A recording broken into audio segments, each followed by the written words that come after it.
بسم اللہ الرحمن الرحیم۔ منہج کارپوریشن جدہ برائے پروڈکشن و ڈسٹریبیوشن آپ حضرات کی خدمت میں قصص الانبیاء کا مبارک سلسلہ پیش کرنے کی سعادت حاصل کر رہا ہے۔ اب آپ اس مبارک سلسلے کا 16واں حلقہ سماعت فرمائیں۔ حضرت یوسف نے فرمایا کہ یہ میں قمیص دیتا ہوں، یہ لے جاؤ حضرت یعقوب علیہ السلام کی خدمت میں اور جا کے آپ کے چہرے سے لگاؤ، اس کی برکت سے اللہ ان کو آنکھیں عطا فرما دیں گے اور پھر تم سب گھر والوں کو لے کے آؤ گے۔ اب اس قمیص کے بارے میں بھی روایات جو ہیں مختلف ہیں۔ بعض روایات میں ہے کہ جب سیدنا ابراہیم الخلیل علیہ السلام کو آگ میں ڈالا گیا تو سیدنا ابراہیم الخلیل علیہ السلام کا لباس اتارا گیا اور بغیر لباس کے ان کو آگ میں ڈالا گیا، اور جب اللہ نے حکم دیا آگ کو کہ یا نار کونی بردن وسلاما علی ابراہیم، تو اللہ نے جنت کا لباس بھی بھیجا ابراہیم علیہ السلام کے پاس۔ تو جنت کا وہ قمیص جو آپ نے پہنا تھا وہی قمیص پھر حضرت اسحاق کے پاس آیا، پھر حضرت اسحاق سے یعقوب علیہ السلام کے پاس آیا، حضرت یعقوب نے پھر یوسف علیہ السلام کو دیا، تو وہ اس کو بنا کے چھپا کے ایک نلکی سی بنا کے محفوظ کر کے رکھا جاتا تھا تاکہ کسی کو نہ جائے، تبرک ہے اور جنت کا کپڑا۔ اور جنت کی اس نعمت کی صفت یہ تھی کہ جس چیز پر بھی اس کو ڈال دو وہ ٹھیک ہو جاتی تھی۔ اندھے پہ ڈال دو ٹھیک ہو جائے گا اور برس والے پہ ڈال دو ٹھیک ہو جائے گا، کیونکہ جنت کی نعمتوں کے یہ اثرات ہیں کہ جنت میں ہے ہی حیات، موت تو آنی نہیں۔ اسی لیے قرآن پاک میں آتا ہے، انشاءاللہ شاید ہم بھی زندگی تو شاید اس قصے پر اللہ پہنچائیں گے کہ جب سامری نے گائے کا بچڑا بنایا تھا تو اس نے بھی اصل میں کیا کیا تھا کہ جب وہ چھوٹا تھا اور حضرت جبریل علیہ السلام اس کی خبر گیری کے لیے آتے تھے، جب سن شعور کو پہنچا، سمجھ آ گئی، تو دیکھا کہ بھئی جبریل علیہ السلام جو ہیں جس گھوڑی پہ سوار ہیں، اس کو تو پتہ ہی تھا کہ جبریل ہیں، وہ تو انسانی شکل میں تھے۔ دیکھا کہ جہاں جہاں وہ گھوڑی جو ہے قدم اٹھاتی ہے رکھتی ہے، نیچے کی چیزیں جو ہے سبز ہو جاتی، خشک گھاس سبز ہو گئی، خشک پتیاں سبز ہو گئی، تو اس نے وہ مٹی چھپا کے اپنے پاس رکھ دی۔ اب جب سونے کا بچڑا بنایا تو اس نے وہ مٹی بھی ڈال دی، مٹی ڈالی تو وہ جناب جسد لہو خوار، اس سے تو آوازیں شروع ہو گئی گائے کی، وہ زندہ ہو گیا۔ تو اس لیے علماء نے لکھا ہے کہ جنت کی چیز ہی ایسی ہے کہ لا یموت فیہا ولا یحیا، وہاں تو کافر کے لیے بھی موت نہیں ہوگی، اور چیزیں ایسی ہوں گی کہ کبھی بوسیدہ نہیں ہوں گی، فنا نہیں ہوں گی۔ تو دراصل یہ وہی کبھی سے مبارک تھا جو محفوظ رکھا۔ اور اسی طرح یعنی علماء نے لکھا ہے کہ آپ قصہ یوسف علیہ السلام پہ اگر نظر ڈالیں تو اس قصے کا عمود جو ہے نا، یعنی بنیاد جو ہے گویا وہ کبھی کہ جب آپ اپنی پھپھی کے گھر سے نکلے، اپنے ابا کی خدمت میں آنے لگے تو پھپھی نے بھی پکڑنے کے لیے قمیص کا سہارا لیا، اور جب آپ کو بھائیوں نے کنویں میں ڈال دیا تو باپ کو دھوکہ دینے کے لیے جاؤ والا قمیص ہی بدمن کا قمیص میں خون لگا کے جھوٹا آ گئے۔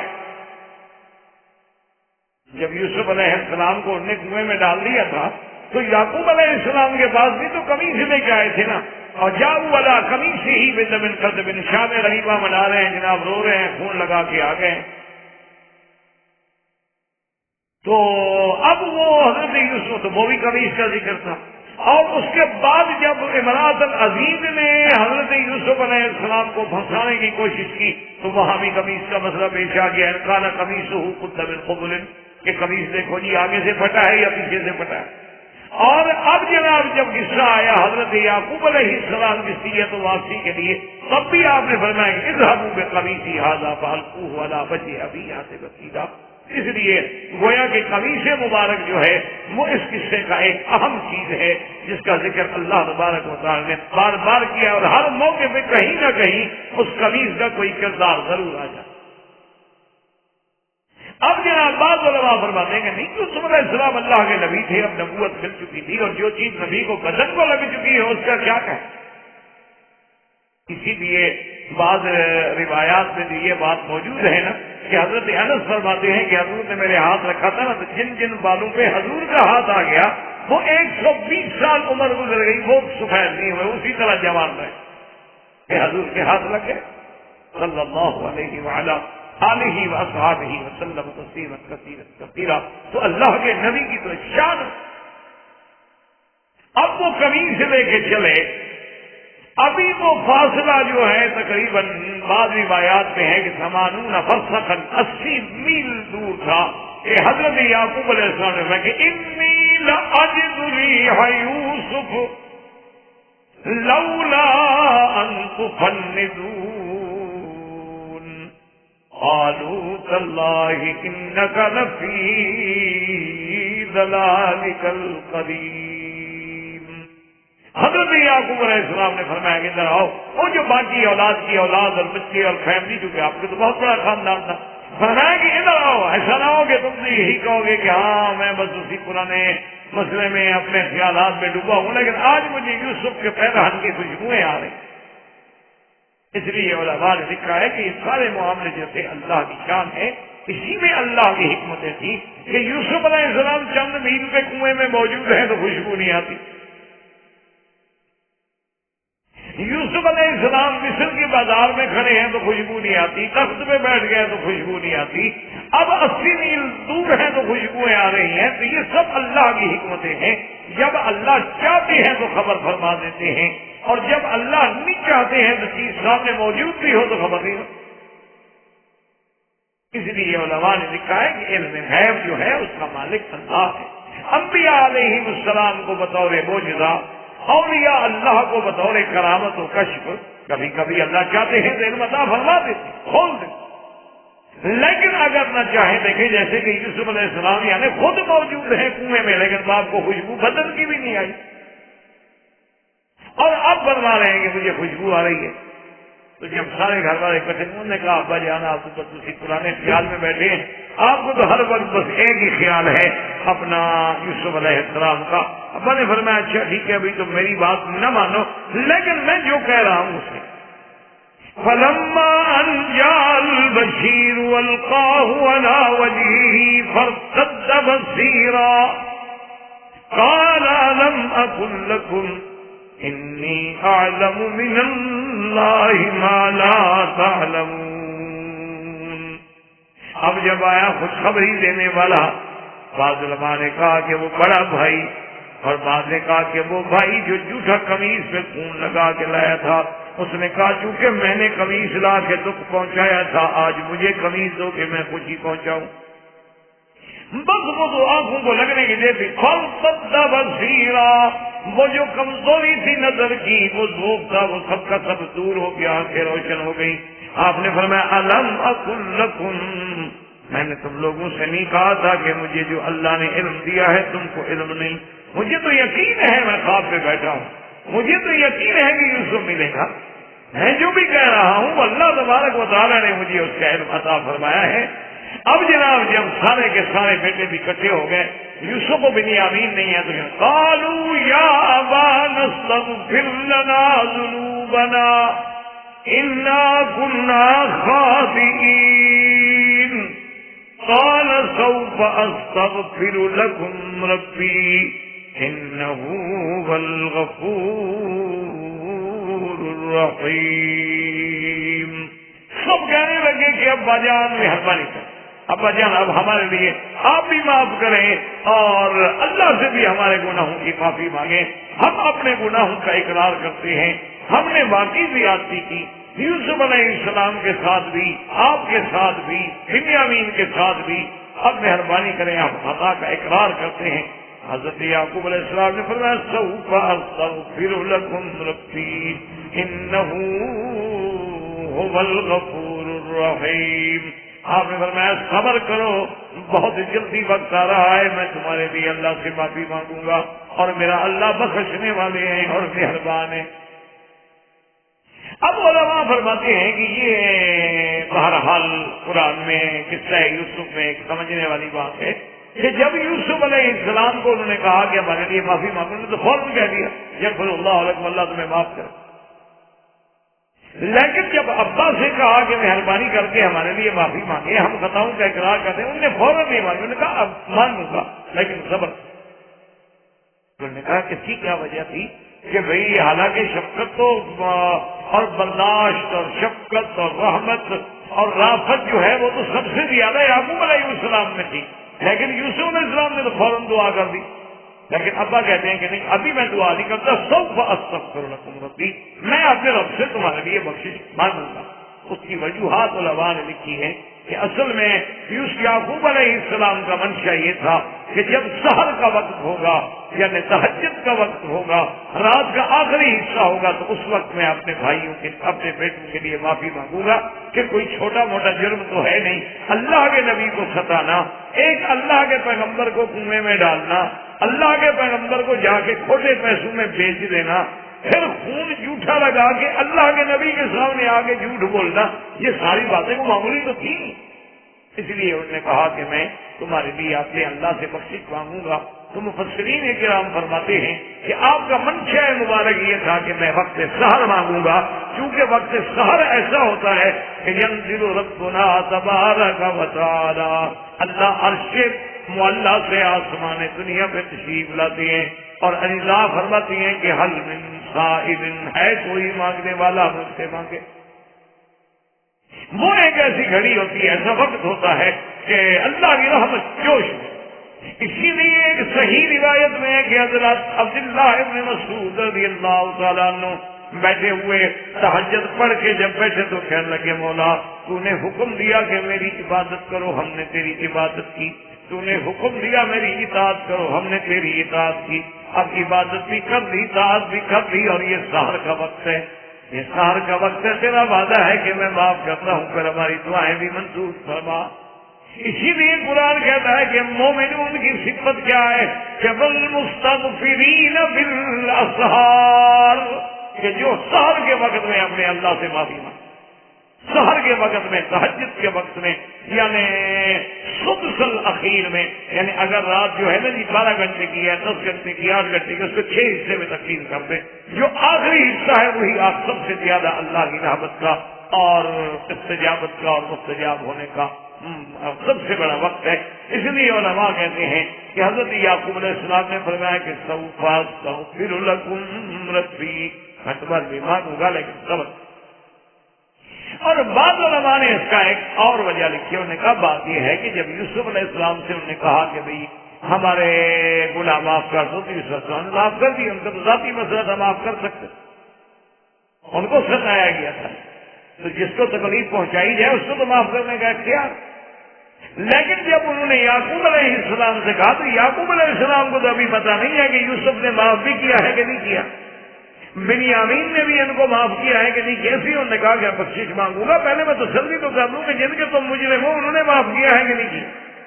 اس لیے حضرت یعقوب علیہ السلام نے فرمایا کہ سوف استغفر لکم ربی، صبر کرو انشاءاللہ آنے والے وقت میں میں تمہارے لیے بخشش مانگوں گا اور میرا مولا جو ہے بڑے مہربان۔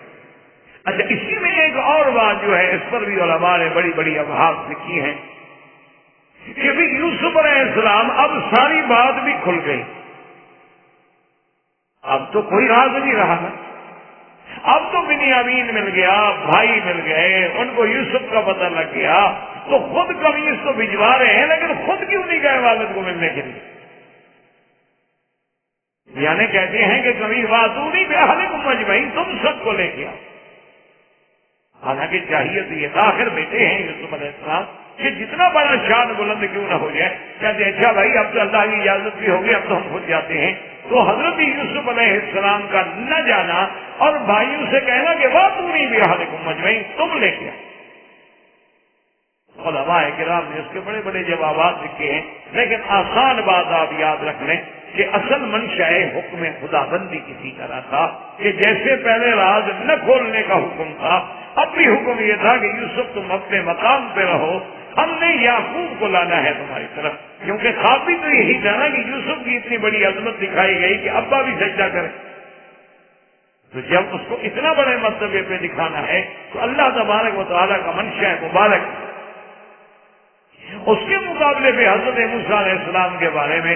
جب پتہ لگ گیا نا کہ فرعون کے گھر میں ہے اور دودھ بھی پی رہے ہیں اور بہن بھاگتی ہوئی آ گئی اور اس نے کہا اما جان بالکل نہ گھبراؤ، بالکل ڈرنے کی بات نہیں، میرا بھائی محفوظ ہے، اور بلکہ باہر سارے آپ کے افسر کھڑے ہوئے ہیں آپ کو لینے کے لیے، آپ چلیں۔ انہوں نے کہا میں تو نہیں جاتا۔ میں کہا کیوں؟ انہوں نے کہا اللہ نے وعدہ کیا تھا کہ ہم موسیٰ کو تیری طرف لوٹائیں گے، یہ تھوڑا کہا تھا کہ مجھے موسیٰ کے پاس لے جائیں گے۔ انا رادوہ الیک، کہ ہم موسیٰ کو تیری طرف لوٹائیں گے، تو بس تو خدا لوٹائے گا، میں تو نہیں جاتا۔ تو وہاں اور بات تھی اور یہاں جو ہے وہ اور بات ہے۔ تو اسی لیے اللہ تبارک و تعالی رحمت فرمائے کہ حالات کا یعنی ایک بڑا جبر ہوتا ہے۔ تو اصل سیدھی بات یہ یاد رکھیں کہ یہ بھی حکم خداوندی تھا، ورنہ اللہ کا پیغمبر یوسف علیہ السلام ایسے کیسی بات کہتے۔ اب قرآن کہتا ہے کہ فلما دخلوا علی یوسف آوى إليه أبويه وقال ادخلوا مصر إن شاء الله آمنين ورفع أبويه على العرش وخروا له سجدا وقال يا أبت هذا تأويل رؤياي من قبل قد جعلها ربي حقا وقد أحسن بي إذ أخرجني من السجن وجاء بكم من البدو من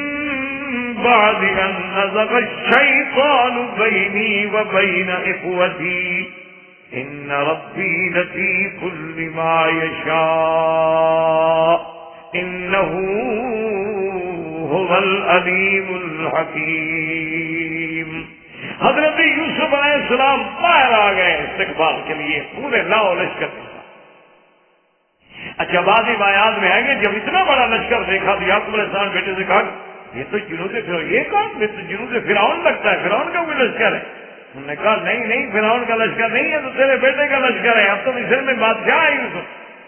اب یوسف علیہ السلام آئے تو عزت و اکرام کے ساتھ لے گئے، ورفع ابویہ علی العرش،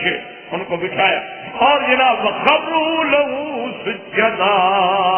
حضرت یوسف عرش پہ بیٹھے اور والدین جو تھے، صحیح بات یہ ہے قرآن کہتے ہیں ابویہ، بات کہتی ہیں کہ ماں بہت ہو گئی تھی، خالہ تھی اور خالہ بھی ماں کے درجے میں ہے، لیکن اصل بات وہی ہے جو قرآن کہتا ہے۔ جب قرآن کہتے ہیں ابویہ تو ابویہ،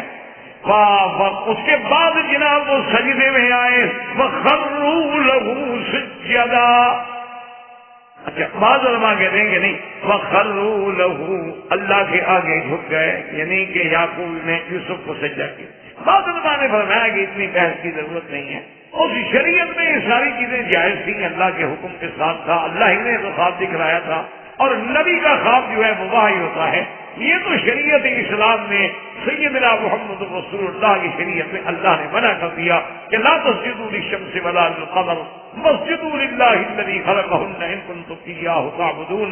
اور جب کسی صحابی نے بھی اجازت مانگی سجدے کرنے کی تو حضور نے اجازت نہیں دی، لیکن یوسف کی شریعت میں جائز تھا۔ اس زمانے میں دو بہنیں ایک نکاح میں رکھنی بھی جائز تھی، تو یہ ساری چیزیں جو ہیں اس وقت کی تھی۔ اب جب یہ سارا واقعہ پیش آیا تو یوسف علیہ السلام نے عرض کیا کہ یا ابت ھذا تأویل رؤیائی، آج اللہ نے میرے خواب کی تعبیر جو ہے وہ سچ کر دکھائی ہے، یہ وہ خواب ہے جو میں نے دیکھا۔ اور اس کے بعد کہتی ہے کہ وقت احسن بی، اور اللہ نے میرے ساتھ کتنا احسان فرمایا، اذ اخرجنی من السجن، کہ اللہ پاک نے مجھے قید خانے سے نکالا تو تخت میں بٹھا دیا۔ علماء نے لکھا ہے کہ یہاں سے حضرت یوسف علیہ السلام نے قصہ شروع کیا، یہ قصہ تو ابتدا سے کہ بجان میں آپ سے جدا ہوا، مجھے بھائی لے گئے، مجھے کنویں میں ڈال دیا، وہاں سے قصہ شروع نہیں کیا، بلکہ آپ نے تو اچھا پھر یہاں سے بھی نہیں کیا کہ امراۃ العزیز نے ایسا کیا، میں مصر میں آیا، میں غلام بنا، میں بکا، مجھ پہ یہ الزام لگائے گئے، مجھے جیل کیوں بھیجا گیا؟ کبھی اللہ کا کرم ہے اس نے مجھے جیل سے نکالا۔ یعنی اللہ کے احسان اور نعمتوں کا ذکر کیا، ان مصیبتوں کا ذکر نہیں کیا کہ یہ خوشی کا وقت ہے، اب اس سے دوہرا کے ہم کو تازہ کرنے کی کیا بات ہے۔ اور بعض علماء نے فرمایا کہ آپ اگر جیل میں جانے کا ذکر کرتے تو پھر امراۃ العزیز کا بھی قصہ آتا۔ تو جن محسنوں نے ان کی پرورش کی تھی، حضرت یوسف نہیں چاہتے تھے کہ میری زبان سے ان پر الزام لگے اور ان کے عیب اچھالے جائیں، اسی فرمایا وَقَدْ أَحْسَنَ بِي إِذْ أَخْرَجَنِي مِنَ السِّجْنِ وَجَاءَ بِكُم مِّنَ الْبَدْوِ، اور آپ کو بھی اس لحاظ سے لے آئے من بعد ان نزغ الشیطان بینی و بین اخوتی،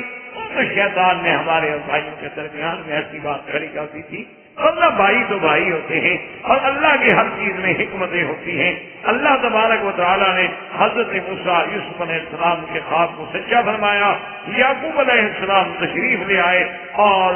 اسی لیے اللہ نے فرمایا کہ ذالک من انباء الغیب نوحیہ الیک وما کنت لدیہم اذ اجمعوا امرهم وهم یمکرون وما اکثر الناس ولو حرصت بمؤمنین۔ اللہ نے فرمایا میرا مدنی یہ وہ اہم غیب کی خبریں ہیں جو ہم نے آپ کو، باقی اصل وجہ یہ تھی کہ علماء نے لکھا ہے کہ قریش نے خود سوال کیا تھا کہ سیدنا محمد رسول اللہ صلی اللہ علیہ وسلم آپ اگر اللہ کے نبی ہیں تو ہمیں بتلائیں گے یوسف کا قصہ، انہوں نے یہ خود بتا۔ تو جب حضور صلی اللہ علیہ وسلم نے وہ سارا قصہ مبارک ذکر کر دیا اور اسی تفصیل کے ساتھ، تو اللہ تبارک و تعالیٰ کے نبی نے فرمایا کہ اب تو میں نے سارا واقعہ تمہیں بیان کر دیا، ابھی مان لے آؤ، لیکن پھر بھی ایمان نہ لے۔ تو اصل میں ان واقعات میں اللہ تبارک و تعالیٰ نے بہت بڑی عبرتیں، اللہ تبارک و تعالیٰ نے بہت بڑی مواعظ، اللہ تبارک و تعالیٰ نے بہت بڑے احکام، اور اس کے اندر جو سب سے بڑی چیز ہے وہ ہے تسلی قلب رسول اللہ صلی اللہ علیہ وسلم، یہ حضور کے دل کے لیے تسلی مبارک ہے۔ میرا مدنی آپ نہ گھبرائیں، آپ کے ساتھ جو زیادتی ہو رہی ہے آپ دیکھیں کہ یوسف کے ساتھ کیا، اور آپ اس فکر میں ہیں کہ میرے رشتے دار ہیں، میرے قریبی لوگ ہیں، اور اس کے باوجود زیادتی کریں۔ میرا مدنی آپ کے تو چلو چاچا ہیں، چاچے کے بیٹے ہیں، وہ تو باپ کے بیٹے ہیں جنہوں نے یوسف علیہ السلام کے ساتھ یہ کیا۔ یعنی آپ اندازہ فرمائیں کہ آپ کے ساتھ تو چلو ابو جہل کر رہا ہے، عتبہ عتیبہ کر رہے ہیں، آپ کے ساتھ تو ابی لہب کر رہا ہے، ولید بن المغیرہ کر رہا ہے، شیبہ کر رہا ہے، لیکن وہ تو حضرت یعقوب کے بیٹے ہیں، یوسف علیہ السلام کے بھائی ہیں، انہوں نے کیا کیا یوسف علیہ السلام؟ اور اسی طرح اللہ تبارک و تعالیٰ نے اپنے پاک نبی علیہ السلام کو ہدایت و تسلی کے لیے فرمایا کہ دیکھیں اگر آپ کو شیب ابی طالب کے علاقے میں کچھ عرصے کے لیے گویا کہ محصور رہنا پڑا ہے، ذرا نظر کو ڈالو کہ یوسف جیسا نازک و حسین جیل کی زندگی میں اکیلا بیٹھا ہوا، اس نے بھی تو جیلیں کاٹی، اور ساتھ یہ بھی بتلایا کہ یوسف علیہ السلام جس کو کنویں میں ڈالا گیا، جس کو جیلوں میں ڈالا گیا، ہم نے کیسے اوپر بٹھایا۔ میرے وطنی آپ بھی غم نہ کریں، یہ آپ کو کتنی تکلیفیں پہنچائیں، لیکن ہم بھی آپ کو معراج پہ اور سرزمین مکہ میں جس طرح یوسف کے عرش پہ پہنچایا تھا اسی طرح آپ کو بھی عرش کو اللہ پہ لائیں گے، آپ کو ہم غالب کریں گے، آپ کے دین کو پورے ادیان پہ ہم نصرت دیں گے۔ اور جس طرح یوسف کے بھائی ملزم بن کے یوسف کے سامنے کھڑے تھے، ایک وقت آئے گا کہ قریش ملزم بن کے محمد مدنی کے بھی دربار میں کھڑے، آپ فکر نہ کریں۔ اس لیے اللہ تبارک و تعالیٰ نے قرآن مقدس کے واقعات مبارکہ میں انبیاء علیہ السلام کے قصص مبارکہ میں مواعظ ہوتے ہیں، عبر ہوتے ہیں، حکمتیں ہوتی ہیں اور تسلی ہوتی ہے اللہ کے نبی کے لیے، مومنین کے لیے، کلمے پڑھنے والوں کے لیے۔ تم کیا گھبراتے ہو؟ جب نبیوں پہ ایسے مراحل گزرے تو آپ کیا، آپ یا ہماری پھر حیثیت کیا؟ اگر انبیاء علیہ السلام پہ یہ تکلیفیں آئیں، اگر اللہ کے پیغمبروں پر ایسی کھٹن منازل آئیں، اگر انہیں جیل کی صعوبتوں سے گزرنا پڑا، اگر انہیں اپنے بھائیوں کے ہاتھوں کنویں میں قید ہونا پڑا تو تم کیوں غم؟ اس لیے اللہ تبارک و تعالیٰ نے ایسے قصص بیان فرمائے، اور سب سے عظیم قصہ، مفصل قصہ اور من اول ہی الی آخر ہی حضرت یوسف علیہ السلام کا تھا۔ اللہ آپ کو بھی اور مجھے بھی اس کے پڑھنے، سمجھنے اور اس پہ عمل کرنے کی توفیق عطا فرمائے۔ وما علینا الا البلاغ۔ وآخر دعوانا ان الحمد للہ رب العالمین۔ برادران اسلام، واجب الاحترام بزرگوں، دوستوں، بھائیوں، عزیز نوجوان، قصص الانبیاء علیہم الصلاۃ والسلام کے دروس کے سلسلے میں آج ہم سیدنا ایوب علیہ السلام اور ان کے ساتھ ذوالکفل علیہ السلام کے بارے میں کچھ پڑھیں گے۔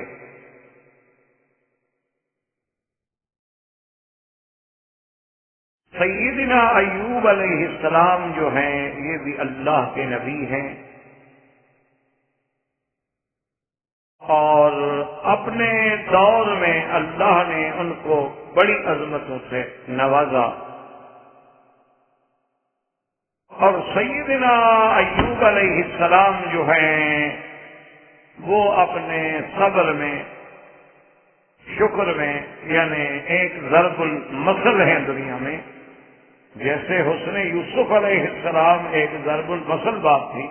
کہ آج بھی دنیا کہتی ہے بھائی یہ تو کوئی یوسف ثانی ہے یار، اسے تو جمال یوسف ملا ہے۔ اسی طرح صبر ایوب جو ہے وہ بھی پوری کائنات میں اس دور سے لے کر آج تک ضرب المثل۔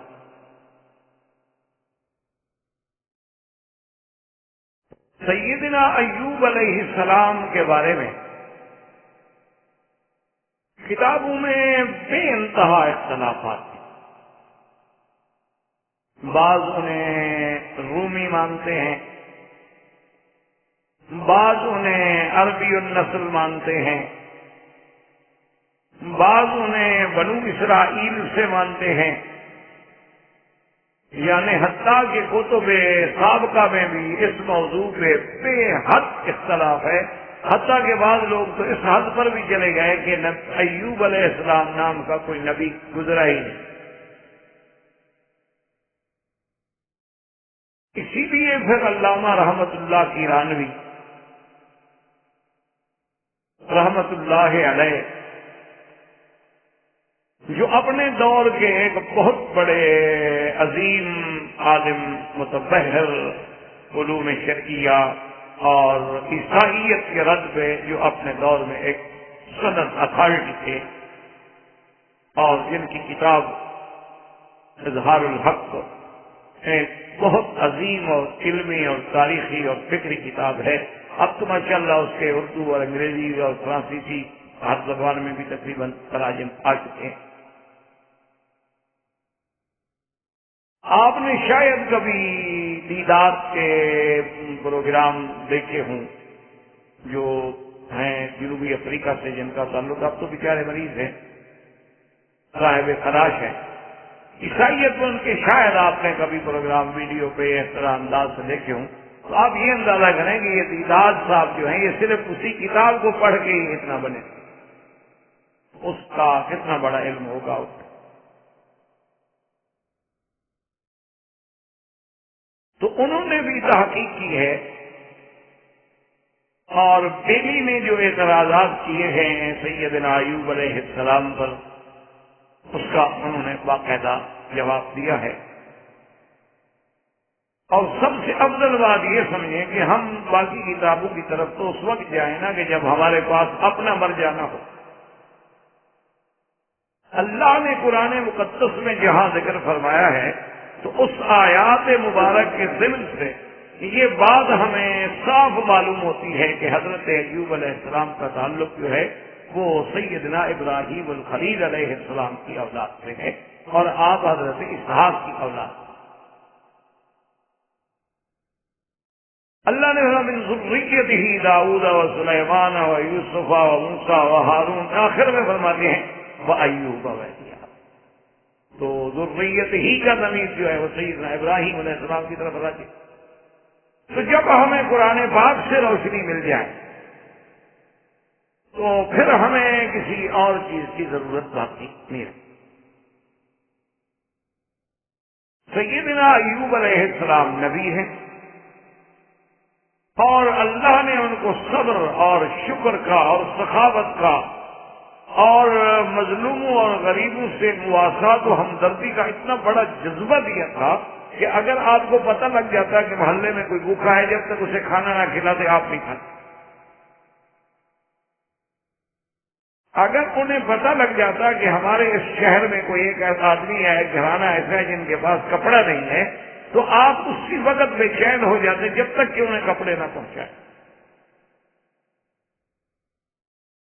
اور اللہ نے حضرت ایوب علیہ السلام اپنے وقت کے صدیق بھی کہلاتے، ہر بات میں سچے، اور سیدنا ایوب علیہ السلام کو اللہ نے بے انتہا نوازا تھا، یعنی عزت سے، اقتدار سے، مال سے، اہل سے، اولاد سے، یعنی کوئی ایسی نعمت نہیں تھی اس دور میں جو اللہ نے آپ کو عطا نہیں فرمائی۔ مال ہے، اولاد ہے، بیٹے ہیں، بیٹیوں کو بیٹے ہیں، بیٹیاں ہیں، اور پھر جناب باغات ہیں، فصل، ہر نعمت جو تھی، مال مویشی، ہر کوئی کمی۔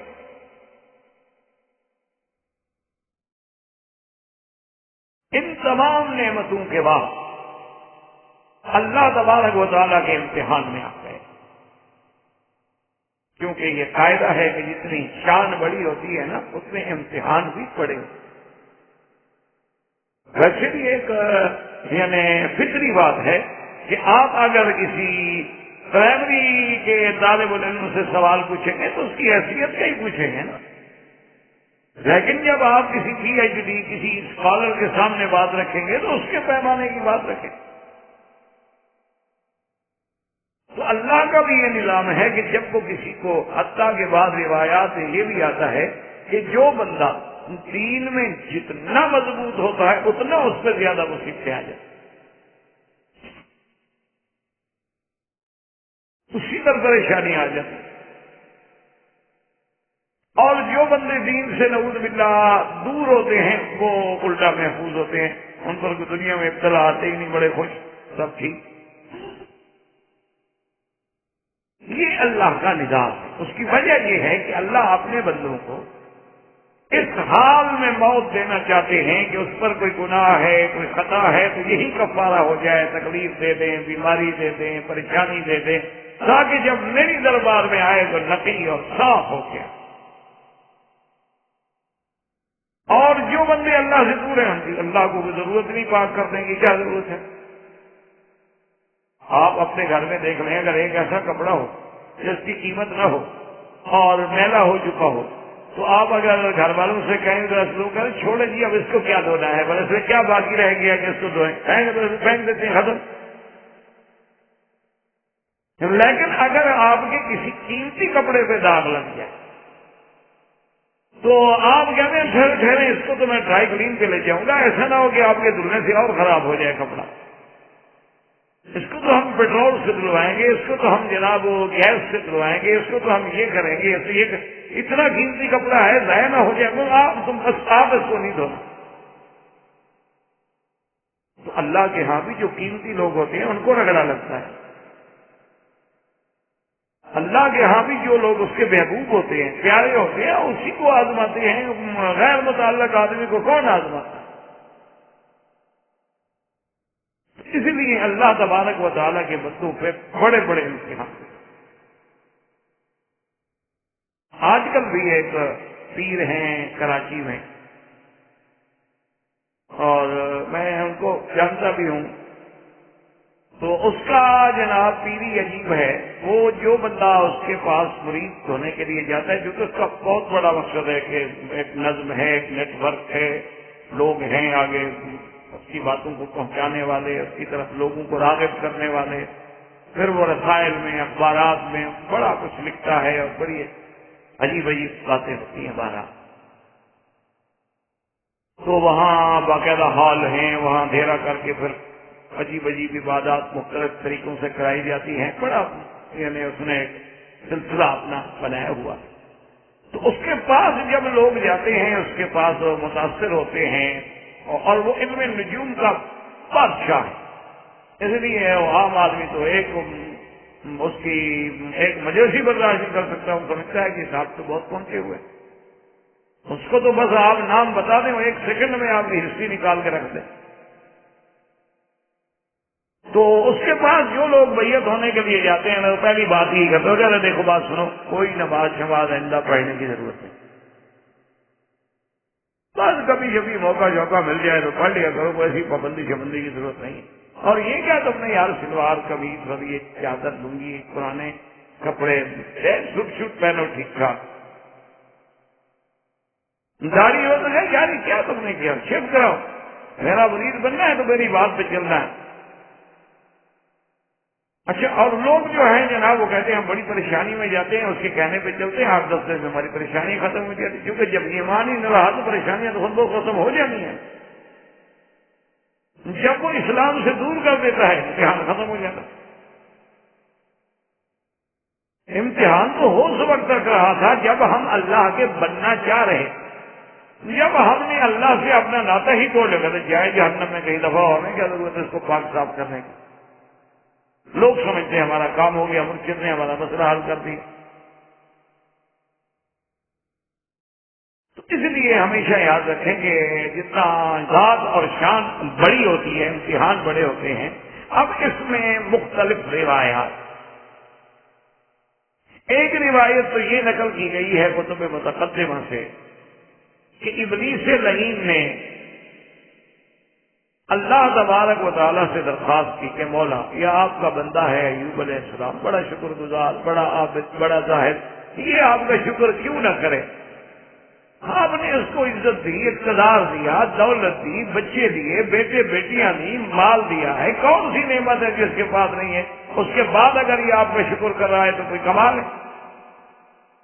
شکر تو تب ہو اس سے سب کو چھین لو میں دیکھوں پھر آپ کو یاد نہیں کرتا ہے۔ اللہ نے حکم دیا کہ ٹھیک ہے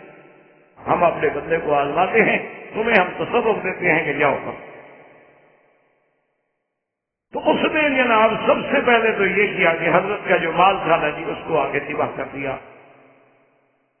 اور ایک انسانی شکل میں، ایک عام بندے کی شکل میں اطلاع بھی دے دی کہ حضرت آپ کا جتنے مال، مویشی، گھوڑے، بکرے، خیل، بغال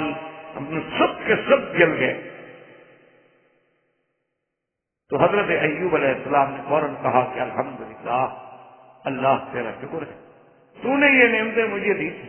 اور اگر تو نے مجھ سے چھین لی ہیں تو تیری اسی میں حکمت ہے کہ جتنا ٹائم میں ان جانوروں کا مال کی خبر گیری میں لگاتا تھا اتنا اور تیری یاد کروں گا۔ چلو الحمدللہ ایک کام سے تو فارغ ہو گیا۔ اب اس نے جناب دوبارہ یہ حملہ کیا کہ آپ کا پورا اہل و عیال جو تھا وہ ایک مکان میں بیٹھے تھے اور ایک پارٹی کی دعوت تھی، کھانے پہ سب کٹھے تھے، اس نے اوپر سے چھت گرائی، سارے کے سارے بیوی بچے عیال ایک دم ایک منٹ میں سب۔ اور یہ کوئی معمولی حادثہ تو نہیں ہوتا کہ ایک انسان کے گھر کے تمام افراد جو ہیں وہ ایک ہی حادثے میں، ایک ہی وقت میں اور ایک ہی منٹ میں سب کے سب ختم ہو جائیں، کہ ہنستے ہوئے آپ دیکھ رہے ہیں لاشیں اٹھا کے آ رہے ہیں۔ حضرت ایوب علیہ السلام کو جب اطلاع ملی تو آپ نے کہا انا للہ و انا الیہ راجعون، الحمدللہ اللہ اس میں بھی تیری حکمتیں ہیں، شاید میرا وقت جو گھر کی یاد میں اور بچوں کی یاد میں گزرتا تھا وہ اب تیری یاد میں گزرے گا، الحمدللہ ہم اور تیرا ذکر بڑھا دیں گے۔ ابلیس لعین اب تو بڑا پریشان ہوا، اس نے کہا یہ بندہ اللہ کا تو کسی طرح بھی قابو نہیں آ رہا، اس کو اللہ نے اتنی نعمتیں دی، تو اندیشہ تھا کہ اس آرام میں، دولت میں، اقتدار میں آ کے خدا کو بھول جائے گا، وہاں بھی نہیں بھولا۔ پھر ہم نے آزمائش کے لیے اولاد ختم، مال ختم، بیٹے بیٹیاں ختم، لیکن پھر بھی وہ کہتے ہیں الحمدللہ اس نے تو مجھے برباد کر دیا، یہ تو میرے قابو میں نہیں آ رہا۔ تو اس نے درخواست کی کہ اللہ تبارک و تعالیٰ مجھے حضرت ایوب علیہ السلام کے بدن پر بھی تسلط دے، کہ اب اس کے مال پہ تو آزمائش آ چکی ہے، اب باقی تو آپ کی جان مبارک ہے۔ تو اللہ تبارک و تعالیٰ کی اجازت سے ان کو یہ اجازت بھی دی، اور شیطان نے آ کے ایسا تصرف کیا کہ آپ کے بدن پہ ایسی کوئی پھونک ماری کہ پورے بدن جو تھا وہ پھوڑوں سے اور زخموں سے اور خارج ہو گئی۔ اس کے بعد حتیٰ کے بعد کتب سابقہ میں یہ بھی ملتا ہے کہ الجدری جسے آپ چیچک کہتے ہیں کہ سب سے پہلے حضرت ایوب علیہ السلام کو یہ بیماری لاحق، یہ بھی کتابوں میں۔ اب چونکہ سارے بدن پر وہ بیماری کے اثرات آ گئے تو اب محلے کے اور لوگوں کے دلوں میں جا کے شیطان نے وساوس ڈالے۔ اس نے کہا ایوب ایسی بیماری میں مبتلا ہے کہ وہ تو چھوت چھات والی بیماری ہے، دوسروں کو لگنے والی بیماری ہے، وہ تو جو ہوا چلے گی اور جہاں جہاں پہنچے گی تمہارے سب بیماروں سے چل جائیں گے، نکال دیں ایوب علیہ السلام کو اپنے خیال سے۔ تو ایوب علیہ السلام کو شہر والوں نے آ کر اس بات پہ مجبور کر دیا، انہوں نے کہا کہ حضرت آپ کی وجہ سے ہمارے علاقے میں بیماری پھیلنے کا خدشہ ہے، تو آپ مہربانی کر کے شہر سے باہر چلے جائیں۔ حتیٰ کہ بعض کتابوں میں تو یہ ہے کہ شہر کے باہر جہاں کوڑا کرکٹ ایسی چیزیں یعنی غیر ضروری چیزیں ہوتی تھی وہی انہوں نے ان کو اجازت دی کہ جی یہ دور جگہ بھی ہے اور قلعہ قسم کا بنا، اسی پہ آپ رہنا چاہتے تو رہنے، ورنہ آپ ہمارے شہر میں نہیں آتے۔ حضرت ایوب علیہ السلام وہاں تشریف لے گئے اور وہیں ایک جھوپڑی بنا کے اور سب ساتھ چھوڑ گئے الا زوجتہ، صرف آپ کی بیوی جو ہے وہ ساتھ۔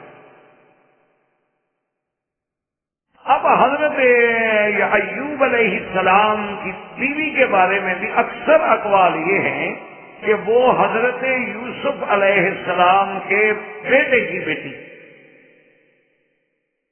جو آپ کی بیوی، اور اس کے نام میں بھی اختلاف ہے، بعض کہتے ہیں کہ اس بیوی کا نام لیا تھا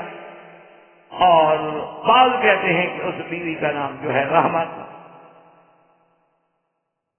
اور بعض روایات میں یہ بھی آیا ہے کہ جب زلیخا کے ساتھ امراۃ العزیز کے ساتھ حضرت یوسف علیہ السلام کی شادی ہوئی تو آپ کی دو اولادیں ہوئیں، ایک لڑکا اور ایک لڑکی۔ لڑکے جو تھے بشر، ان کا بیٹا جو تھا وہ تو ایوب نبی بنے، اور آپ کی بیٹی سے جو بیٹی ہوئی تو وہ حضرت ایوب کی آ کے بیوی بنی۔ تو بعض کتب سابقہ میں یہ باتیں بھی ہمیں حضرت ایوب علیہ السلام میں، کیونکہ سفر ایوب یا صحیفہ ایوب کے نام سے بہت بڑی کتابیں سابقہ کتب میں ملتی ہیں۔ اب اس بیماری کے اثرات کی وجہ سے سب نے ساتھ چھوڑ دیا، ماں سوائے زوجہ کے، اور آپ کے دو بھائی تھے، بعض علماء نے لکھا ہے کہ دوست تھے اور بعض نے کہا کہ بھائی تھے، وہ کبھی کبھی آتے تھے وہیں آگے حضرت ایوب علیہ السلام کی خیریت دور کھڑے ہو کے پوچھ لیتے تھے، ماذا نے کہا کیا حال ہے، کہتے الحمدللہ جو اللہ نے لکھا اسی میں شکر۔ تو ایک دن وہ دونوں بھائی جو تھے کھڑے آپس میں باتیں کر رہے تھے، کہنے لگے یار معلوم یہ ہوتا ہے کہ ان ایوب اذنب ذنبا لم یذنب احد قبلہ، معلوم یہ ہوتا ہے کہ حضرت ایوب نے کوئی ایسا گناہ کیا ہے کہ جو آج تک کسی نے نہیں کیا۔ تو دوسرے نے پوچھا بھی وہ کیسے؟ نے کہا دیکھو اتنی مدت ہو گئی ایسی بیماری میں مبتلا ہے، اللہ ان کی فریاد ہی نہیں سن رہا، تو صاف بات ہے کوئی ایسی غلطی تو ہو گئی ہے کہ اللہ ناراض ہے۔ اب بعض علماء نے یہ بھی لکھا ہے کہ یہ بیماری جو تھی، کسی نے کہا 3 سال، کسی نے کہا 12 سال، اور بعض ہمیں احادیث مبارک کی روشنی میں یہ بھی ملتا ہے کہ تقریباً 18 سال تک آپ اسی بیماری میں مبتلا۔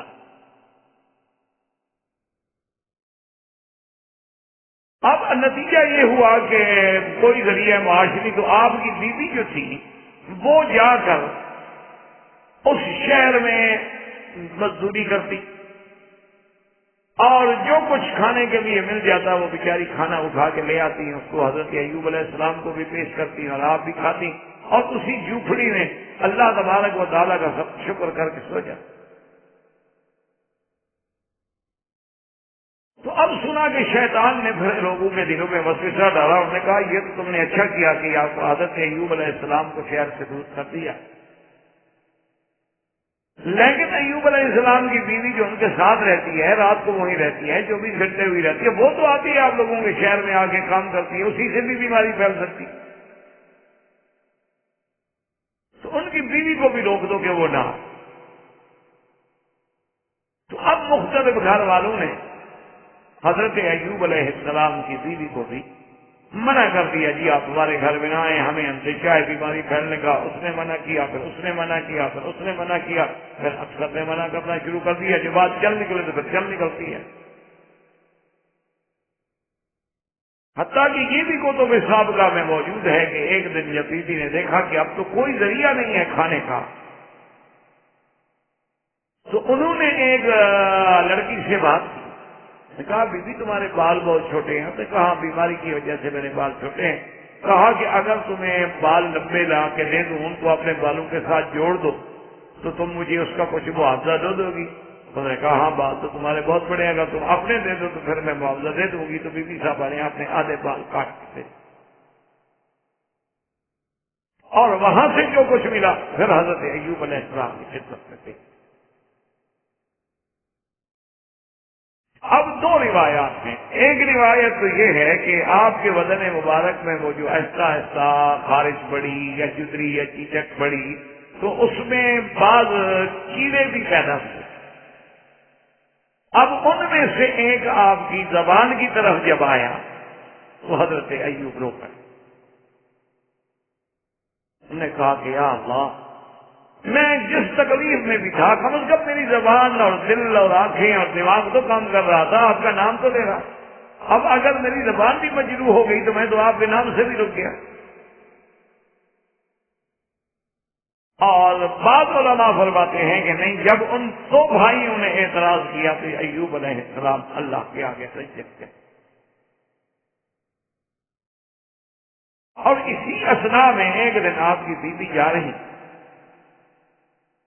کہ شیطان نے ایک طبیب کی، ایک حکیم کی یا معالج کی شکل اختیار کر کے راستے میں ملا اور اس نے کہا کہ دیکھو بی بی، تمہارے خاوند کو جو تکلیف ہے نا، میرے پاس دوائیں ہیں، میں دے سکتا ہوں اور بالکل ٹھیک ہو جائیں گے اور چند دنوں میں ٹھیک ہو. آپ ان بستی والوں سے جا کے پوچھ لیں میری طبابت کے بارے میں کہ میں نے جس کو جس بیماری کے لیے بھی دوا دی ہے وہ ٹھیک ہو جاتا ہے. انہوں نے کہا طبیب صاحب بات تو ٹھیک ہے، بات یہ ہے کہ میرے پاس کون سے پیسے ہیں کہ میں پیسے دوں آپ کو اور دوائی لے جاؤں. میرے پاس تو کھانے کو بھی نہیں ہے. تو ہم اس علاج اور معالجے کے متحمل کیسے ہو سکتے؟ اس نے کہا کہ یہ کوئی مسئلہ نہیں ہے، صرف اتنی سی بات ہے کہ تم یہ دوا لے جاؤ اور جب وہ دوا کریں اور دواؤں کے بعد آپ کا شوہر ٹھیک ہو جائے تو پھر تمہیں یہ عقیدہ یہ رکھنا ہوگا کہ اس کو شفا میں نے دی، میرے علاج سے ٹھیک ہوا ہے. اور بعض روایات میں یہ ہے کہ اس نے کہا کہ تم ایسا کرو کہ حارث کے نام کی ایک منت بھی ساتھ مان لو، علاج بھی لے جاؤ اور حارث کی منت بھی مان لو. اور اس نے کہا عجیب بات نہیں ہے طبیب صاحب، جو دوائیں تو تم نے مہربانی کر کے ہمیں مفت دے دی، منت مان لے ہمارے پاس روٹی کھانے کو نہیں، اسی پہ ہم کیا کریں گے؟ منت جو مان لوں کیا کھلاؤں کیا پکاؤں، کچھ تو ہونا دینے کے لیے. اس نے کہا یہ بھی کوئی مسئلہ نہیں، ایسا کریں یہ مکھیاں جوڑ رہی ہیں، یہ تو مفت ہے، ایک مکھی پکڑ کے حارث کے نام پہ تم چڑھا سکو، یہ بھی ایک چیز ہے. ایک منت ہی ماننی، حارث کو کیا ضرورت ہے تمہاری چیزوں کی، بکرا ہو یا دمبا ہو یا بکری ہو یا مکھی ہو. انہوں نے کہا چاہیے تو آسان کام. تو دوائیں لے کر اور یہ سارا مشورہ لے کر جب ایوب علیہ السلام کی خدمت میں آئیں اور انہیں آگے بتلایا کہ ایسا ایسا بندہ تھا اور ایسی شکل تھی اور ایسی بڑا ہی کوئی ہمدرد اور بڑا ہی خیر خواہ، اور اس نے یہ دوائیں بھی مفت میں دے دی اور شرط بھی عجیب سی رکھی ہے کہ حارث کے نام کی منت مانی، میں نے وعدہ کر دیا کہ مانیں. حضرت ایوب علیہ السلام نبی کے جوش میں آ گیا. فرمایا تمہیں پتا ہے حارث کون ہے؟ تو کہتا تھا تم اللہ کو چھوڑ کے غیر اللہ کی منت مانو گی، یہ تو شرک ہے، اور نبی کی بیوی ہو کر مجھے شرک کا سبق پڑھا رہی ہو.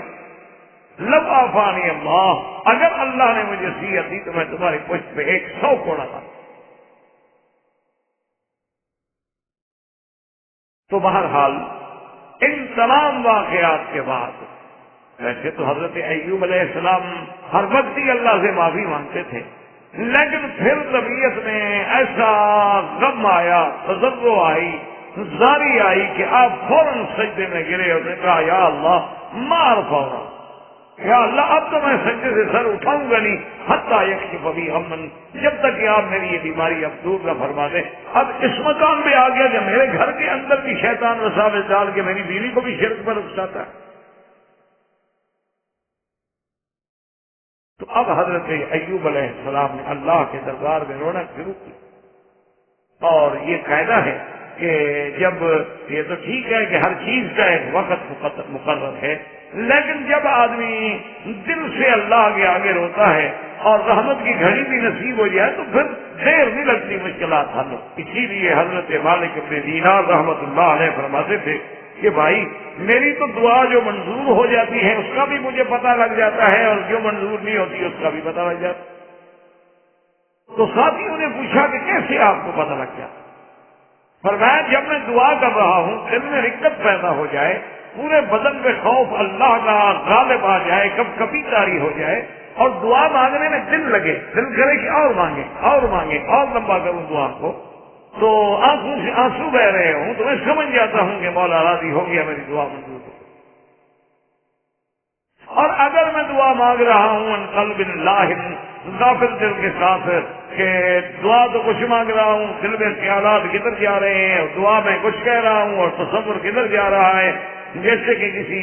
فارسی کے بزرگ نے کہا تھا کہ برزبا تسبیح و در دل گاؤ خر، کہ زبان پہ تو ہو سبحان اللہ، اور سجدے میں بندہ پڑا اور دل میں خیال ہو کہ میرے کھوتے کا کیا بنا، اس کو پانی کسی نے پلایا ہوگا کہ نہیں، وہ گائے کسی نے چرائی ہوگی، گھاس ڈالا ہوگا کہ نہیں۔ تو جب دل گائے اور اس کھوتے میں لگا ہوا ہے تو زبان کی تسبیح کا کیا فائدہ؟ اصل بات تو یہ ہے کہ جب زبان اور دل موافقت کرے پھر فریاد کر کے دیکھو، اور پھر مزہ بھی دیکھو، اور دیکھو دیر کتنی لگتی ہے کہ اللہ کا کیسے بجلی بناتے، کیونکہ ان کا تو فرمان ہے کہ امن یجیب المضطر اذا دعا ویکشف السوء، کون ہے جو مضطر کی فریاد کو؟ شرط یہ ہے کہ فریاد کرنے والا فریاد کرنا ہی تو جانتا ہو نا۔ اگر آپ کو عرضی لکھنا ہی نہ آئے تو کسی نے نوکری دے دینی، پہلے آپ عرضی لکھنا تو سیکھے نا۔ آپ نے نوکری لینی ہو ڈاکٹری کی اور عرضی میں لکھے کہ جناب یہاں مجھے جو ہے ہسپتال میں گاڑیوں کا انچارج لگا دیا جائے، تو مان لیں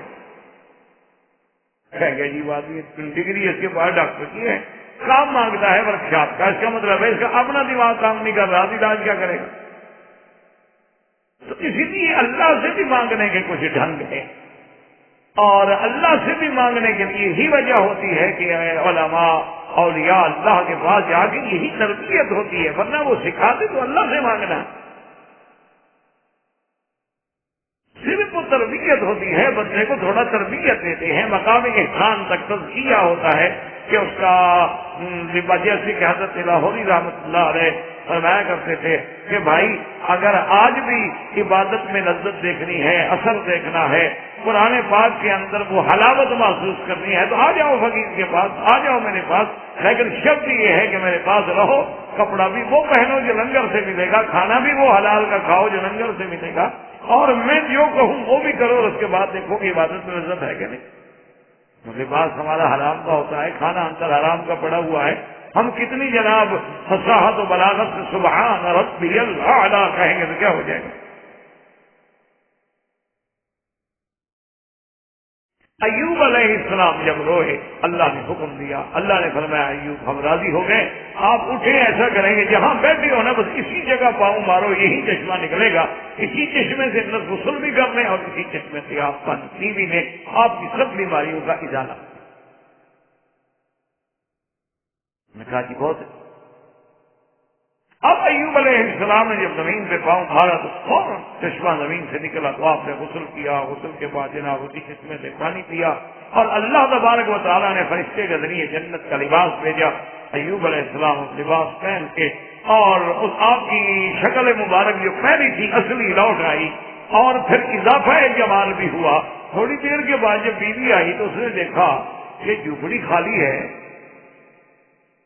اور ادھر ایک کونے میں بندہ بیٹھا ہے، لیکن یہ کو بڑا آدمی لگتا ہے کہ اللہ لباس، اب پہچان 18 سال جس نے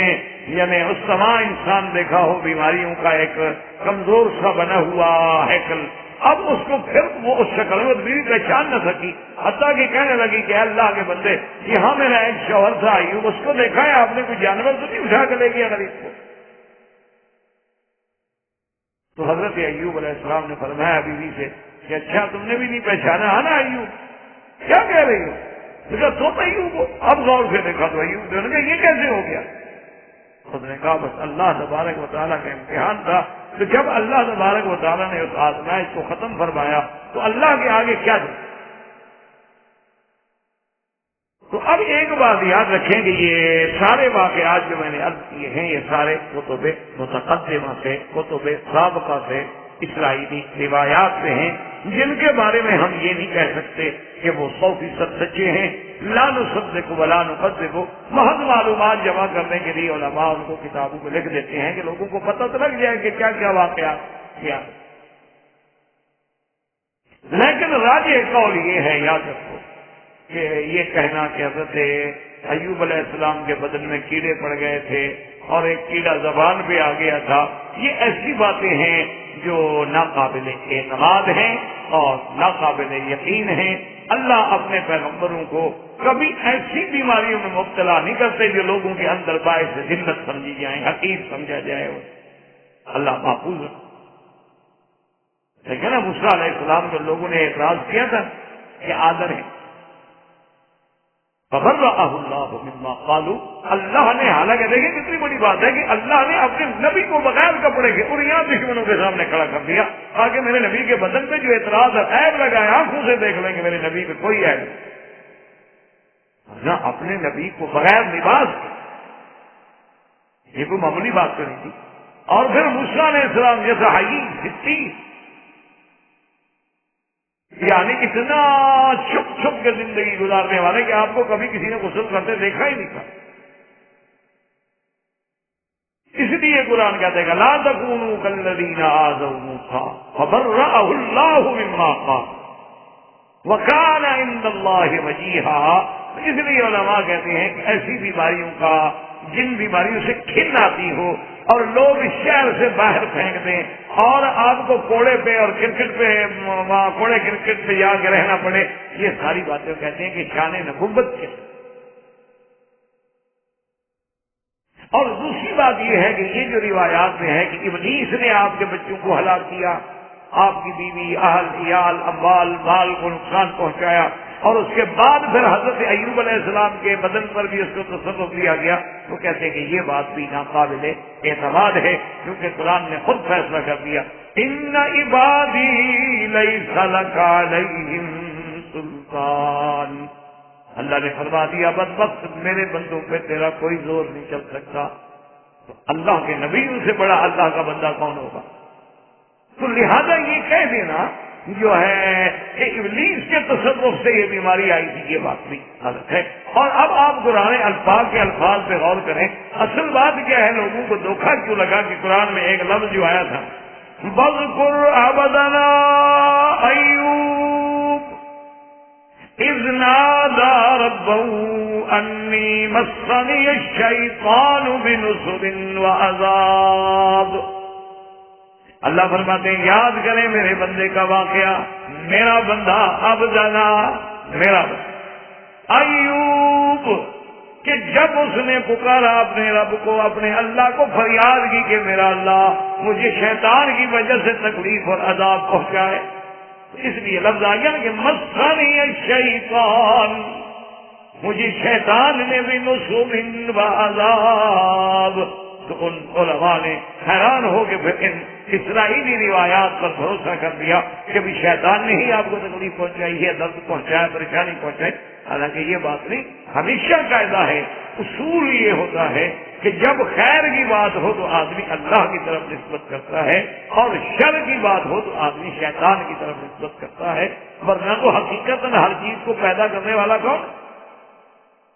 شیطان کو بھی تو اللہ نے پیدا کیا ہے۔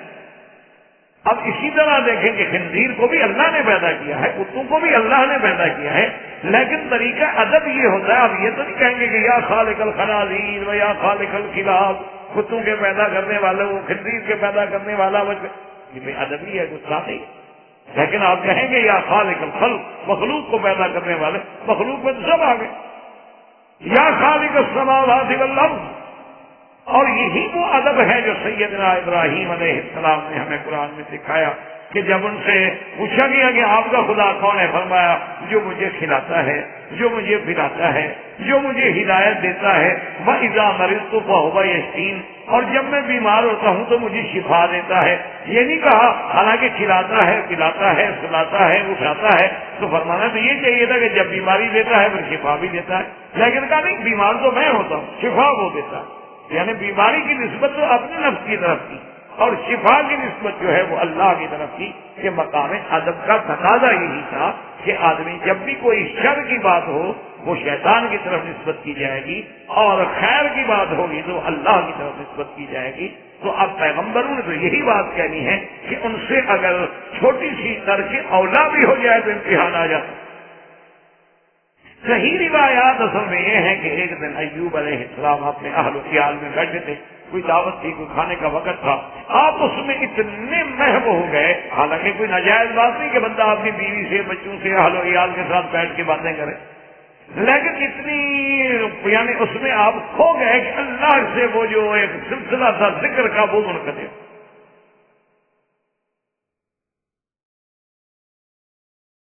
تو اللہ تبارک و تعالیٰ نے فوراً آپ کو امتحان میں ڈال دیا کہ اچھا اب اولاد کی اور مال کی اور اس کی محبت میں تم اتنے آگے بڑھ گئے ہو کہ میری یاد سے بھی غفلت. تو سارا امتحان آ گیا. اب جب اللہ نے قرآن میں یہ کہا ہے کہ بے نصر، اور اس کے بعد دوسری جگہ قرآن کہتا ہے کہ مسنی الضر رب انی مسنی الضر وانت ارحم الراحمین، یا اللہ مجھے تکلیف جو پہنچی ہے آپ ہی رحم کرنے والے ہیں. تو جب اس بیماری کا اللہ نے بھی قرآن میں نام نہیں لیا تو ہمیں کیا ضرورت ہے کہ ہم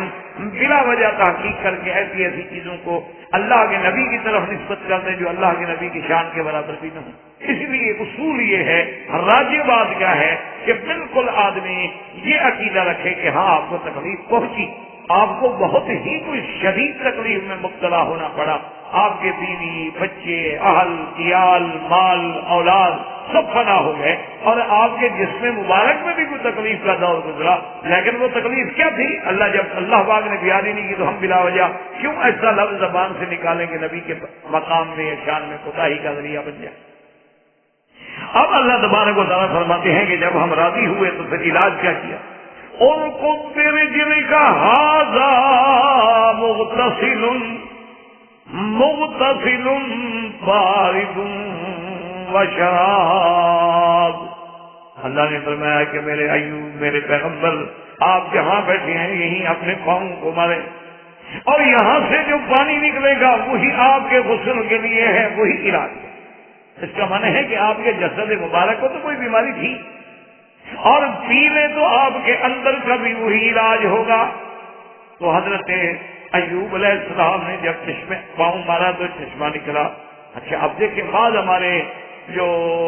جاہل لوگ ہیں یا تو جہالت کی وجہ سے، یا پھر یہ ہوتا ہے آج کل ایک بہت بڑی مصیبت ہے کہ ہم اپنے ذہن میں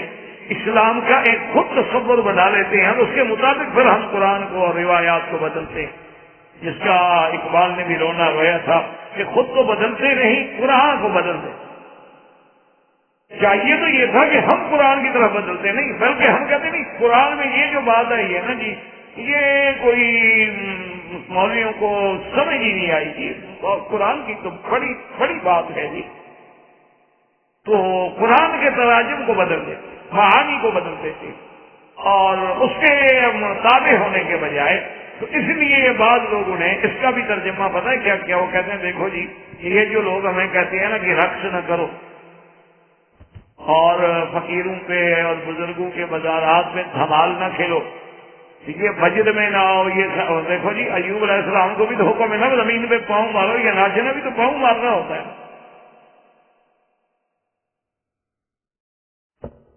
انہوں نے کہا دیکھو جی اللہ پاک نے بھی تو یہی حکم دیا نا کہ جی زمین پہ پاؤں مارو.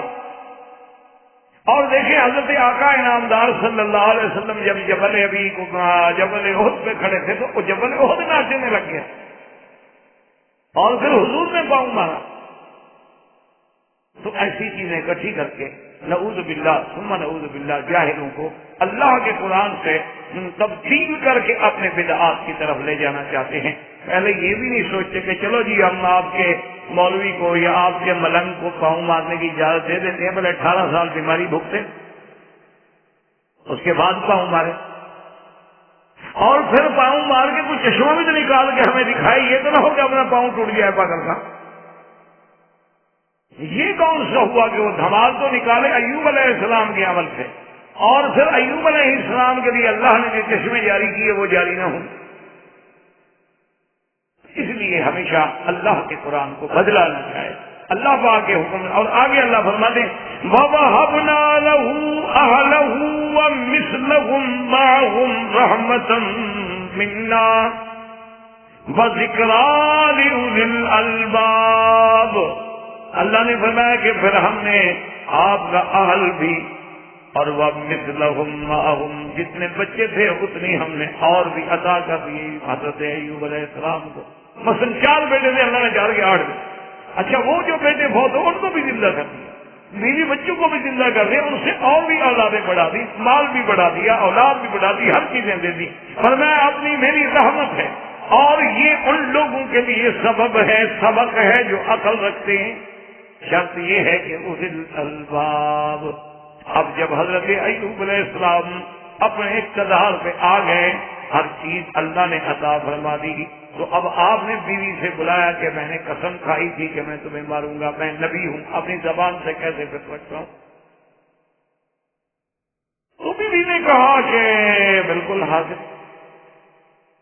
میں نے اگر اتنا عرصہ تکلیف آپ کے لیے برداشت کی ہے تو اب یہ مال بھی برداشت ہے، کوئی بات. اللہ نے فوراً حکم دیا، فرمایا وَخُذْ بِيَدِكَ ضِغْثًا فَاضْرِب بِّهِ وَلَا تَحْنَثْ إِنَّا وَجَدْنَاهُ صَابِرًا نِعْمَ الْعَبْدُ إِنَّهُ أَوَّابٌ. اللہ نے حکم دیا کہ ایوب علیہ السلام بالکل اپنی بیوی کو نہ مارو. یہی تو بیوی ہے جس نے اتنی برداشت کی، صبر و تحمل کے ساتھ تمہاری خدمت کی. لیکن ہم آپ کی زبان کو بھی سچا کرنا چاہتے ہیں. آپ ایسا کریں کہ ایک کھجور کا گوشہ لے لیں جس میں 100 چھڑیاں ہوں باریک باریک شماریخ، اور ایک دفعہ بیوی کو مار دیں، بس آپ کی قسم بھی پوری ہو جائے، اللہ کے نبی کا قول بھی سچا ہو جائے، اور بیوی کو بھی اتنی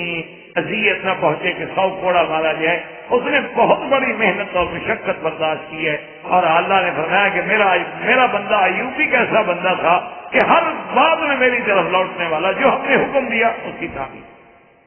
اس لیے علماء نے لکھا ہے کہ اصل بات یہ تھی کہ یہ جو ہے جس کو آپ ہیلا کہیں، اصل بات تو یہ ہے کہ جب اللہ نے حکم دے دیا بات ہی ختم ہو. اس لیے بعض علماء فرماتے ہیں کہ یہ بطور خاص صرف ایوب علیہ السلام کے لیے تھا کہ اللہ نے ان کو اجازت بس ختم. بعض علماء فرماتے ہیں کہ نہیں، اسی سے شرعی ہیلا ہے کہ اللہ کی شریعت کا کوئی قانون نہ ٹوٹتا ہو اور انسان کے چھٹکارے کا راستہ بھی نکلتا ہو، تو پھر اس قسم کے ہیل جو ہیں وہ اختیار کیے جا سکتے ہیں. لیکن شرط یہ ہے کہ کسی شریعت کے حکم کو توڑنے والے. تو ایک موٹی بات یاد رکھ لیں کہ اگر کوئی ہیلا قانون شریعت کو توڑنے والا ہے تو وہ حرام، اور قانون شریعت بھی نہ ٹوٹے اور بندے کو راستہ ملتا ہو تو وہ جائے. جیسے کہ اللہ تبارک و تعالیٰ نے حضرت ایوب علیہ السلام کو اپنے رحمت کے ساتھ یہ خود ایک تعلیم عطا فرمائی، تو اس طرح آپ نے تعلیم جو سیکھا. لیکن ایک بات یاد رکھیں کہ علماء نے تھوڑی اس میں وضاحت کی کہ اگر ایسے حالات پیدا ہو جائیں تو پھر جب آپ مثلا 100 شماریخ والا گوشہ منگوائے، لیکن وہ یہ نہیں کہ وہ ایک دفعہ یوں لگ جائے، ہر اس کی چھڑی جو ہے بدن پہ لگنی چاہیے، تبھی تو 100 پوری ہوں گی نا. یہ تو نہیں کہ اس کو بند کر کے آپ یوں مار دیں. اور دوسری بات یہ ہے کہ اس سے کچھ نہ کچھ تکلیف بھی پہنچنی چاہیے، ورنہ تو مار کا لفظ ہی صادق نہیں ہے.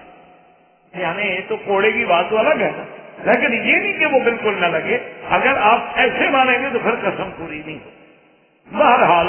یہ تو اس زمانے کا قانون تھا. اللہ نے حضور صلی اللہ علیہ وسلم کی شریعت میں کتنی بڑی رحمت فرما دی کہ اگر کوئی بندہ اس قسم کی قسم کھا بیٹھتا ہے اور پھر وہ قسم پوری نہیں کر سکتا تو اللہ نے فرما دیا فَكَفَّارَتُهُ اطعام 10 مساکین من اوسط ما تطعمون اہلیکم کہ 10 مسکینوں کو 2 وقت کا کھانا یعنی صبح شام کا کھانا اور وہ بھی درمیانہ نہ بہت مہنگا اور نہ بہت سستا وہ کھلا دیں تو قسم کا کفارہ ادا ہو گیا. یا 10 آدمیوں کو کپڑے لے کر دے دیں تو پھر بھی کفارہ ادا ہو گیا. اچھا اب ایک بات ایسی ہوتی ہے کہ ایک بندہ اتنا غریب ہے نہ وہ کپڑے لے کے دے سکتا ہے نہ 10 بندوں کو کھانا کھلا سکتا ہے اور قسم بھی توڑ بیٹھا ہے تو وہ کیا کرے 3 روزے رکھ بس. اس کے بعد اس کے لیے کفارہ جو ہے وہ ادا. اب اس واقعے کے بعد جتنی انبیاء علیہ السلام کے قصص کے بارے میں کتابیں ہیں انہوں نے ذکر کیا ہے ذل کفل. اصل میں اسی ضمن میں اور اسی صورت میں اور اسی یعنی سباق میں اللہ نے خود بھی قرآن میں ذکر فرمایا ہے کہ وَاذْكُرْ إِسْمَاعِيلَ وَالْيَسَعَ وَذَا الْكِفْلِ وَكُلٌّ مِّنَ الْأَخْيَارِ هَذَا ذِكْرٌ وَإِنَّ لِلْمُتَّقِينَ لَحُسْنَ مَآبٍ. اللہ تبارک و تعالیٰ نے اسی ضمن میں ذکر کیا حضرت اسماعیل حضرت یسع اور ذوالکفل کا. اچھا اور بعض علماء یہ بھی فرماتے ہیں کہ ذوالکفل جو ہے دراصل یہ بھی اولاد ایوب علیہ السلام. اور ذوالکفل کے بارے میں جو واقعہ آتا ہے اس کے بارے میں بھی بہت بڑا اختلاف ہے کتب میں. بعض علماء کہتے ہیں کہ وہ نبی ہے کیونکہ اللہ نے ان کو زمرہ انبیاء میں ذکر کیا ہے قرآن میں. اور بعض علماء فرماتے ہیں کہ وہ نبی تو نہیں تھے کان رجلا صالحا اللہ کے ایک مقبول اور محبوب بندے تھے صالح بندے تھے. اس وجہ سے اللہ نے ان کا ذکر جو ہے وہ بھی اپنا اس سلسلہ انبیاء علیہ السلام کے ذکر میں فرما دیا. بہرحال راجح اقوال جو ہیں اس میں وہ یہ ہیں کہ حضرت یسع جو ہے ان کی نبوت میں ان کے نبی ہونے میں تو کوئی شک نہیں کہ وہ اللہ کے نبی. حضرت یسع علیہ السلام جب بڑھاپا آ گیا ضعیفی آ گئی کمزوری آ گئی تو آپ نے سوچا کہ کوئی ایسا بندہ مل جائے گا جس کو میں اپنا خلیفہ بنا دوں اپنا نائب بنا دوں تاکہ میرے بعد اس نظام کو تو چلانا ہے. تو آپ نے اعلان کر دیا اور تمام لوگ آپ کے ماننے والے جمع ہوئے. آپ نے فرمایا کہ بھائی میں نے خلیفہ اس بندے کو بنانا ہے جو دن میں روزہ رکھتا ہو رات میں اکثر رات کا حصہ عبادت میں گزارتا ہو اور جو کبھی غصہ نہ کرتا ہو. جس میں یہ 3 چیزیں پائی جائیں گی میں اسی کو بنا دوں گا. اب جناب کسی آدمی نے ضرورت تھا کہ ایک کمزور آدمی جو تھے روایات میں آتا ہے کہ جس کی طرف یعنی کسی کی نظر بھی نہیں پڑتی تھی یعنی کوئی اتنا بڑا آدمی نہیں لگتا تھا. مانا یہ ہے کہ میں عام غریب آدمیوں میں سے اور بڑا کمزور آدمی وہ کھڑا ہو گیا. اس نے کہا کہ حضرت یسع علیہ السلام کو نہیں. آپ نے دیکھا چپ کر گئے. دوسرے دن یہ مجلس میں جب آپ نے اعلان کیا پھر بھی وہی آدمی کھڑا ہو گیا. تیسرے دن یہ مجلس میں جب آپ نے اعلان فرمایا تو پھر بھی وہی آدمی کھڑا ہو گیا. تو آپ نے کہا کہ ٹھیک اس کی ذمہ داری آپ نے دے دی اور اپنا سارا معاملہ جو تھا اس وقت نظام حکومت نظام اقتدار اصلاح عمران عباد اصلاح عباد یہ عمران بلاد سب آپ کے ذمہ رکھا. اب جناب ابلیس نے بڑا زور لگایا کہ کسی طرح ذوالکفل کو اپنے راستے سے ہٹائے لیکن کوئی داؤ نہ چلا اس کی ذریت کا. تو سب نے آگے کہا انہوں نے کہا کہ جی ہم نے تو بڑا زور لگایا ہے ذوالکفل پہ کوئی ہمارا جادو نہیں چل سکا. ابلیس کہنے لگا خلاص ستر کو نہیں اس کو چھوڑ دو اس کو میں خود کر دوں. تو ابلیس نے کیا کیا کہ حضرت ذوالکفل یہ کرتے تھے کہ رات کو ساری رات عبادت میں گزارتے دن سارا خدمت میں گزارتے اور روزے سے گزارتے اور صرف نوم جو ہے قیلولہ یعنی جیسے آپ یوں سمجھے کہ کھانے کے بعد آدمی تھوڑا لیٹ جاتا ہے تو بس 1-2 گھنٹے کے لیے اسی وقت لیٹتے تھے اور کوئی وقت. تو آپ لیٹنے کے لیے آئے تو دروازہ کھٹکا. آپ باہر آئے دیکھا تو ایک بوڑھا آدمی کھڑا ہے اس نے کہا حضرت میں بڑا مظلوم ہوں، مجھے آپ اجازت نہیں دیں گے اندر آنے کے بعد؟ آپ کیا بات؟ انہوں نے کہا جناب میرے ساتھ میرے رشتے داروں نے یہ ظلم کیا، یہ ظلم کیا، یہ ظلم کیا، یعنی اتنی فریاد اور اتنی لمبی کہانی اس نے سنائی نا جی کہ وہ جو نیند کا وقت تھا وہ ختم ہو گیا اور عبادت کا وقت آ گیا. تو آپ نے کہا اچھا ٹھیک ہے، کل میں جب مجلس میں بیٹھوں تو آ جانا، میں تمہارا مسئلہ حل کروں. لیکن سو نہ سکے. جب دن میں آپ مجلس میں آئے تو وہ نہیں آئے. دوسرے دن پھر جب سونے کا وقت آیا پھر آ گیا، پھر آپ کو جگایا، پھر کہانی سنائی. آپ نے کہا میں نے آپ سے کہا تھا کہ تم آ جاؤ. انہوں نے کہا جی میں کیا کروں، وہ جی میرے رشتے دار ہیں نا،